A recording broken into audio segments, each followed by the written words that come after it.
আসসালামু আলাইকুম, কেমন আছেন সবাই? আশা করি ভালো আছেন। আল্লাহর অশেষ রহমতে আমরাও ভালো আছি। চলে আসলাম নতুন একটি ভিডিও নিয়ে। আশা করি পুরো ভিডিওর সাথেই থাকবেন। তো আজকে সকাল থেকে ভিডিও করি নাই, তো দুপুরবেলা রান্নার সময় ভিডিওটা শুরু করলাম। তো এই তো আজকে অনেক পানি ভরে রাখছি, কারণ সকাল থেকে কারেন্ট নাই। কারেন্ট কখন আসে ঠিক নাই, আস্তে আস্তে বিকেল হবে। তো কালকে রাত্রে আমি পানি ভরে রাখছিলাম। তো এই তো সকাল সকাল আমি অনেক আরও বাকি কিছু পানি কন্টেনারে ভরে রাখছি। আর এখন ওটা যে রান্নার জন্য আমি রান্নাও করে নিতেছি, তো এই জন্য আর কি সকাল থেকে ভিডিও করতে পারি নাই। এখানে আমি মাছ ধুয়ে এরপরে মশলা মাখিয়ে ভাজা বসা দিলাম রান্না করার জন্য। তো তাড়াতাড়ি করে অফ ক্যামেরা আমি অনেক কাজ করে নিছি। ভিডিও করলে তো একটু সময় লাগে, এই জন্য অনেক তাড়াহুড়ার মধ্যে ছিলাম। তো কলে পানি থাকতে থাকতে অনেক কাজ করে নিছি, এই কারণে আর ভিডিওটা করা হয় নাই। তো এখানে এই যে মাছগুলো আমি ভেজে নিচ্ছি, আর এই যে চালটাও আগেই ধুয়ে রাখছিলাম, ভাতটাও বসা দিলাম।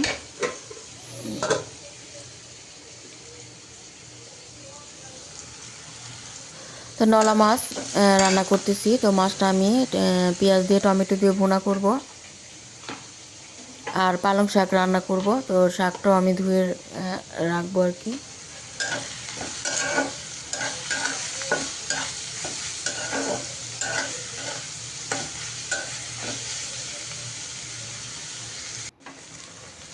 এরপরে তো মশলা দিয়ে আমি কিছুক্ষণ মশলাটা কষিয়ে নিলাম। এখন ঝোলের জন্য পরিমাণ মতো পানি দিয়ে দিচ্ছি।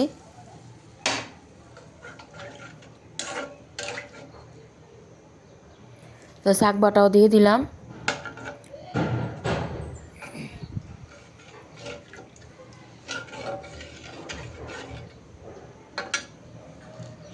এখন টমেটো দিয়ে দিব। টমেটোটা বেশি পাকা না, হালকা কাঁচা পাকা মিলিয়ে, এজন্য আগে দিয়ে দিচ্ছি।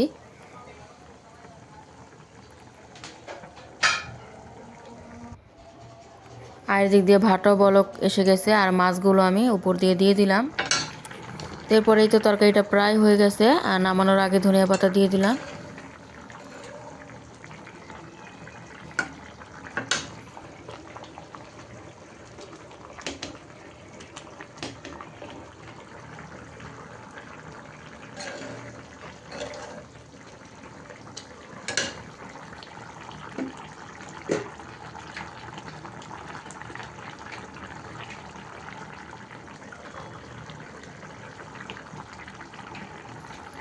এরপর একটু লবণ দেখে দেখলাম যে লবণ একটু লাগবে, এই জন্য আর একটু লবণ দিয়ে দিলাম।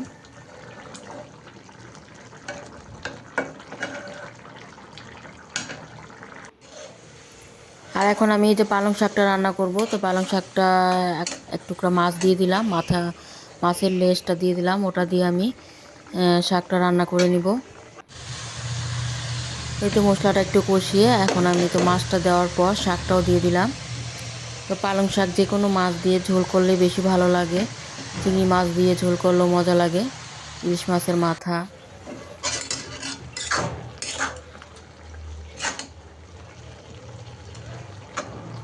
এমনকি পুঁই শাক, শিং মাছ, কই মাছ, এগুলো দিয়েও পালং শাকের ঝোলটা রান্না করলে অনেক, মানে ঝোলটা খেতে খুবই ভালো লাগে। কয়েক ফালি কাঁচামরিচ দিয়ে দিলাম, আর একটু শাকের ভিতরে আমি শাক বাটাও দিয়ে দিব। তো শাক বাটা এই ঝোলের, মানে শাক ঝোল করে রান্না করলে শাক বাটাটা দিলে শাকটা বেশি মজা হয়।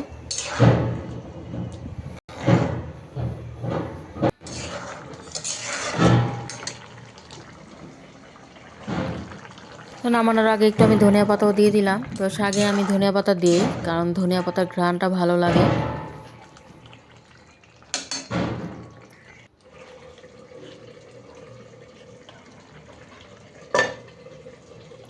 তো রান্না তো প্রায় শেষ। তো চুলাটা অফ করে দিব। এরপর চুলাটা আমি ঠান্ডা হলে মুছে নিব। আর সাইডেই তো শুকনা মরিচ রেখে দিছি মচমচা থাকার জন্য। আর এদিকে আমি রান্নাঘরের সব কিছু ক্লিন করে নিলাম, মুছেও নিলাম। তো আজকে জায়গায় জায়গায় পানি, তো পানি ভরে রাখছি, কিন্তু রান্না করতে করতে কলের পানি এখনও শেষ হয় নাই, পানি ছিল অনেকক্ষণ পর্যন্ত। তো যেহেতু বিকেলবেলা কারেন্ট আসবে এজন্য আর কি ভরে রাখা। তো এরপরেই তো দুপুরের খাবার খেয়ে নিচ্ছি।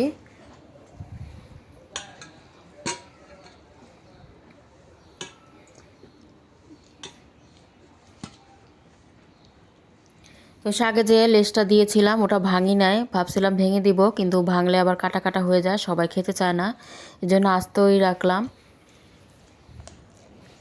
ভেঙে রান্না করলে বেশি মজার হয়।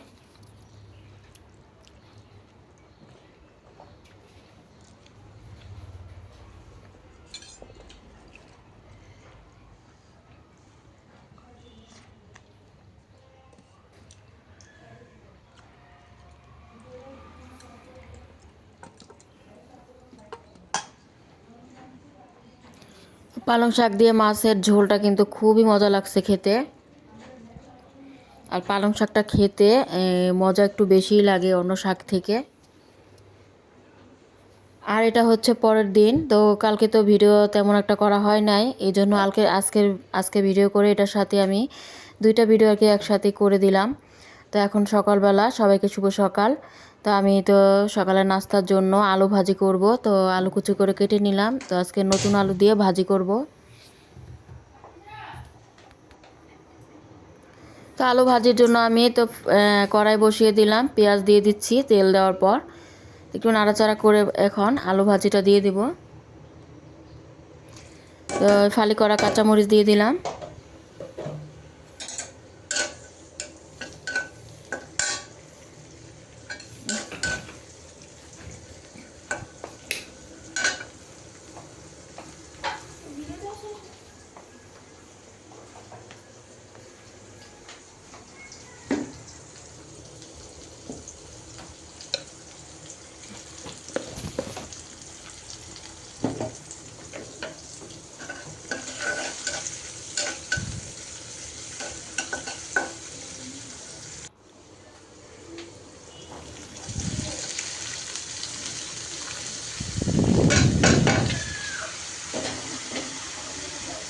তো নতুন আলু বের হলে নতুন আলু দিয়ে সব কিছু খেতে অনেক ভালো লাগে, মজার হয়।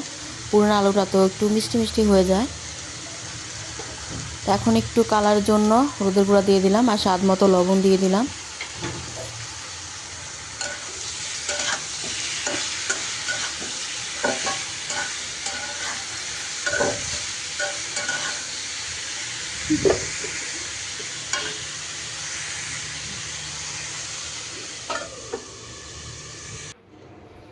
তো এরপরেই তো আলু ভাজিটা হয়ে গেছে। আলু ভাজিটার পর আমি রুটিও ভেজে নিলাম, এরপর মেয়েদেরকে খেতে দিচ্ছি। তো ওদের তো পরীক্ষা, খেয়ে পরীক্ষা দিতে চলে যাবে। তো মেয়েরা তো আলু ভাজি অনেক পছন্দ করে, আলু ভাজি দেখলে খুশি হয়ে যায় ওরা। আলু ভাজিটা শুধু শুধুও খায়, রুটি ছাড়া।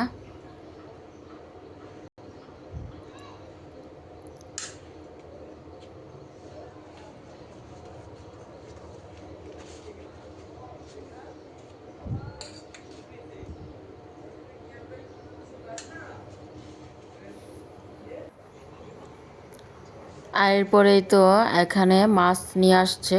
তো মাছগুলো কালকে রাত্রে আনছে, তো এখানে মিক্স করা আর কি মাছ, কই মাছ আছে।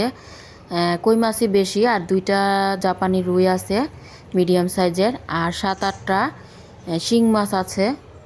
তো এগুলো সবই তাজা ছিল, অনেক নড়তে ছিল, তো আমি তো আবার তাজা মাছ কাটতে পারি না, এজন্য ফ্রিজে রেখে দিয়েছিলাম।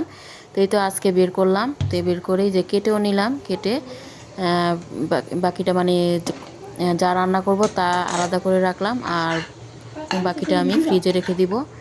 আর এদিক দিয়ে আমি লাল শাক রান্না বসাই দিলাম, আর ভাতটাও হচ্ছে।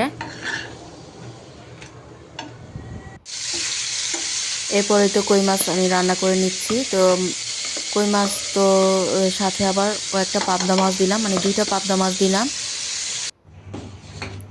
কই মাছ তো কাটা কাটা, তো মেয়েরা খাবে, একবার খাবে, পরে আর খেতে চাইবে না, এজন্য ওদের জন্য আবার পাবদা মাছ দিলাম। তো কই মাছটা আমি তো আলু দিয়ে পেঁয়াজ দিয়ে একটু ঝোল করে রান্না করব শাক বাটা দিয়ে। আর ওদিকে আমি অ্যাঙ্কার ডাল রান্না করতেছি। তো অ্যাঙ্কার ডালটা সিদ্ধ করা ছিল, আমি পানি দিয়ে এরপর বসিয়ে দিলাম। তো একটু জাল হওয়ার পর এরপর আমি বাগার দিয়ে দিব। আর আমার মেয়ে তো ছোটো মেয়ে তো ধনিয়া পাতা তরকারিতে ধনিয়া পাতা দেওয়ার জন্য পাগল। যখনই দেখবে তরকারিতে ধনিয়া পাতা দেইনি, ও এসে বলবে আমি দেই। ওর নাকি অনেক ভালো লাগে ধনিয়া পাতা দিতে।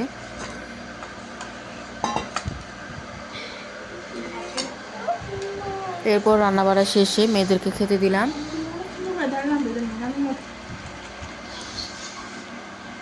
তো যে ডালটা গরম, ডালে আজকে জলপাই দিয়েছি। তো আমি তো জলপাই দেই ডালে, আস্তে আস্তেই দেই, পরে ভাতের সাথে ডলে খাই, আমার কাছে ভালো লাগে।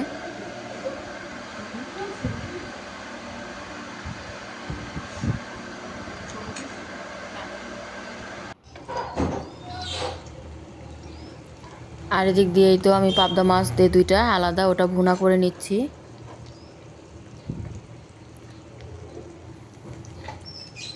কই মাছ খেতে অনেক মজা, স্বাদের মাছ, কিন্তু কাটা কাটার জন্য বারবার মেয়েরা খেতে চায় না, এজন্য দুইটাই দিলাম, পাবদা মাছ দিলাম রাতে খাওয়ার জন্য।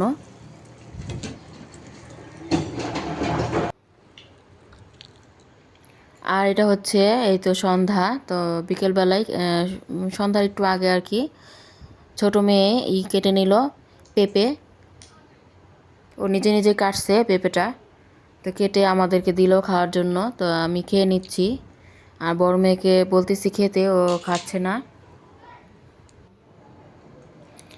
আর এই তো বড় মেয়ে সকালের যে আলু ভাজি পরোটা, আলু ভাজি বানিয়েছিলাম, তো সন্ধ্যায় বলতেছে, মানে সকালে পরীক্ষা দিতে যাওয়ার সময় তেমন একটা খায় নাই, তো এখন বলতেছে আলু ভাজি আছে। আমি বললাম হ্যাঁ আছে। তো ওকে আবার মচমচা করে একটা পরোটা ভেজে দিলাম আর চা বানিয়ে দিলাম। ওই সকালের মতো করে নাস্তা করতেছে, মানে পরোটা আলু ভাজি আর চা খাচ্ছে।